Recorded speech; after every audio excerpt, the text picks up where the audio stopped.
University of Leicester. 35 lakhs fees for 3-year BTech CSE UK. ఇల్లీడు వచ్చిన ఆడపిల్ల మీద నువ్వు చేసుకోవడం తప్పు. బా నువ్వెన్నైనా చెప్పు, రేపు జరగబోయే పంచాయతీకి అబ్బాయి వెళ్ళటం నాకు ఇష్టం లేదు. నువ్వు నోరు మీద. ఈ ఊరికి ఒక కట్టుబాటు ఉంది, అందరూ దానికి కట్టుబడి ఉండాలి. నానా దయచేసి ఈ విషయంలో ఎవరూ తలదూర్చొద్దు. అది మనిషి కాదు, రాక్షసి. అందుకే కొట్టాను. ఎందుకు నువ్వు అనేదేమిట్రా? పంచాయతీకి వచ్చి నేను క్షమాపణ చెప్పాల్సిన అవసరం నాకు లేదు అంటాను. సరే, నువ్వు వెళ్ళకపోతే నీ బదులు నేను వెళ్ళి పంచాయతీ ముందు నిలబడతాను రా.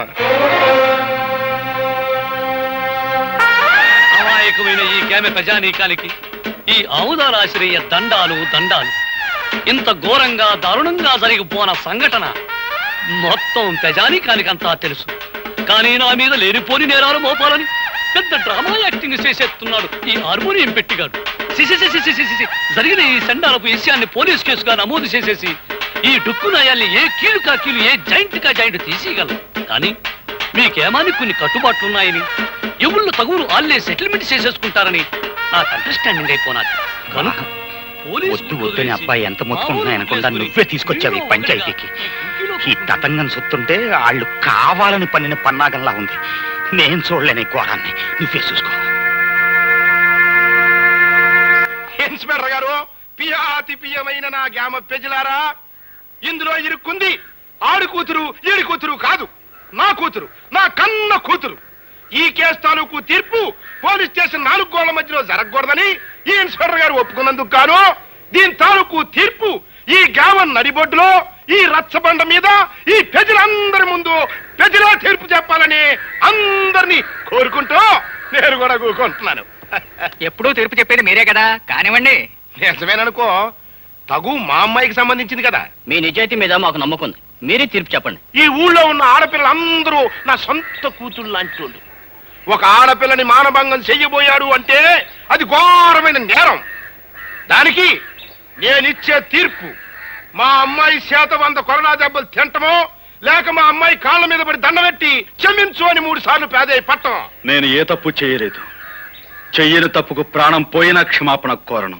ఆహా, చెయ్యిన తప్పుకి క్షమాపణ కోరుకోవడం నామోసి అన్నమాట. అయితే చేసిన తప్పుకి కొరడా దెబ్బలు తిను. రే కొరడా.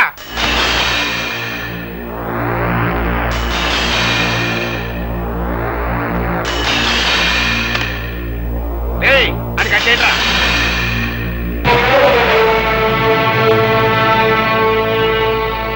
నాకు నేనుగా ఈ పంచాయతీకి వస్తే తప్ప నన్నెవ్వరూ తీసుకురాలేరు. నాకు నేనుగా దెబ్బలు తింటే తప్ప నన్ను కట్టి కొట్టే మొనగాడు ఈ చుట్టుపక్కల లేడు.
దగ్గర రాధమ్మ గారు గోపికన్ని కొరడాతో కొడుతున్నారమ్మా.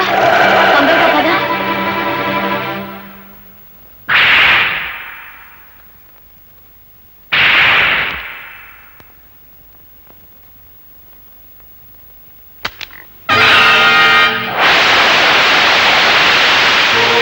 నీ ఆవేశం తగ్గిందా? నీ పగ చల్లారిందా? అన్యాయంగా నన్ను 100 కొరడా దెబ్బలు కొట్టి నలుగురిలో నువ్వు అవమానించిన నీకు 100 ఏళ్లకు సరిపడే శిక్ష వేస్తాను.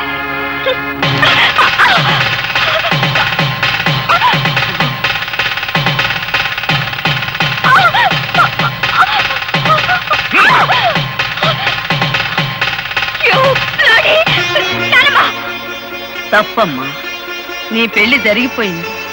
జరగవలసిన వాడితోనే జరిగింది. బలవంతంగా తాళి దంచుకునే వాళ్ళ మూర్ఖత్వాన్ని చూసి ఎవ్వరూ జాలిపడరు. నేను చెప్పేది శ్రద్ధగా విను.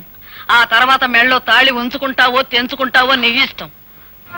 నువ్వు నిలబడ్డ ఈ చోటు, ఈ బంగ్లా, ఈ కార్లు, ఈ హోదా, వీటన్నిటికీ హక్కుదారి ఎవరో తెలుసా? నీ మెళ్ళో బలవంతంగా తాళి కట్టాడే అతను, ఆ గోపి. నువ్వు అనుకుంటున్నట్టు మీ నాన్న పుట్టుకతోనే ధనవంతుడు కాదు సరికదా, కనీసం మధ్యతరగతి కుటుంబీకుడు కూడా కాదు. ఒకప్పుడు వాడు సత్యమైన పాలు పంచదారతో చేసిన Tadepalligudem cooperative society palkova. Palkova palkova government వారిచే అనుమతి పొందిన కేసీ చారిటీ లాటరీ ఫండ్ ఈ నెల 16వ తారీఖు డ్రా కలుపుతారు బరంపూర్ లో. ఏ ఊరు వారైనా, ఏ పల్లె వారైనా, ఏ జిల్లా వారైనా, ఏ రాష్ట్రం వారైనా తమ పేరుతో కానీ, తమ పాపాయిల పేరుతో కానీ, ఇష్టదైవం పేరుతో కానీ, కట్టుకున్న దాని పేరుతో కానీ, ఉంచుకున్న దాని పేరుతో కానీ ₹1 పెట్టి ఒక్క టికెట్ కొనండి సార్. ₹1కే 10 లక్షలు పొందండి సార్.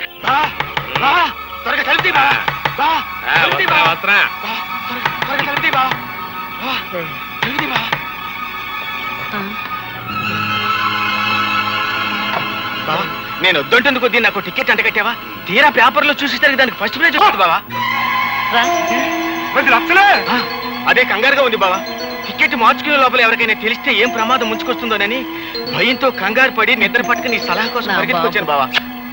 బాబా, భగవంతుడే పిచ్చోడు కాదయ్యా. ఎవరిని ఎక్కడికి చేర్చాలో అక్కడికి చేరుస్తాడు. ఆ రాత్రి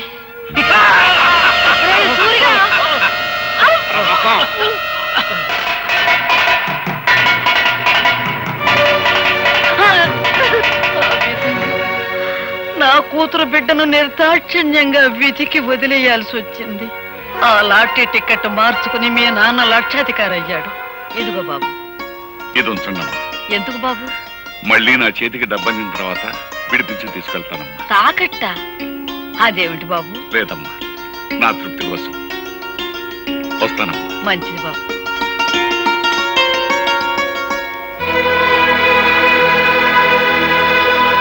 పాపారాయుడు,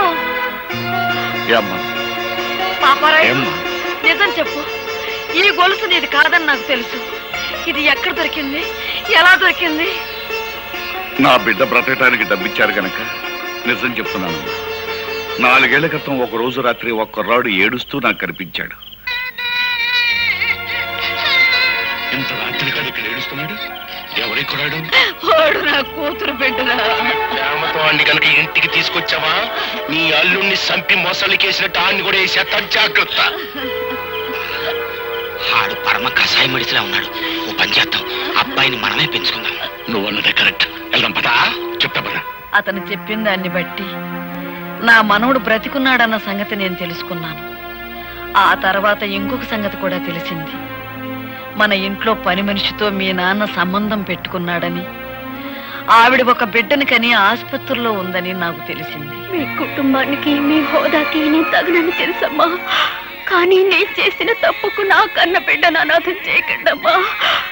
ఈ బిడ్డ బాధ్యత మీ చేతిలో పెట్టి వెళ్ళిపోతున్నానమ్మా. పని మనిషి వదిలిపెట్టి వెళ్ళిన ఆడపిల్ల మరెవరో కాదమ్మా, నువ్వే.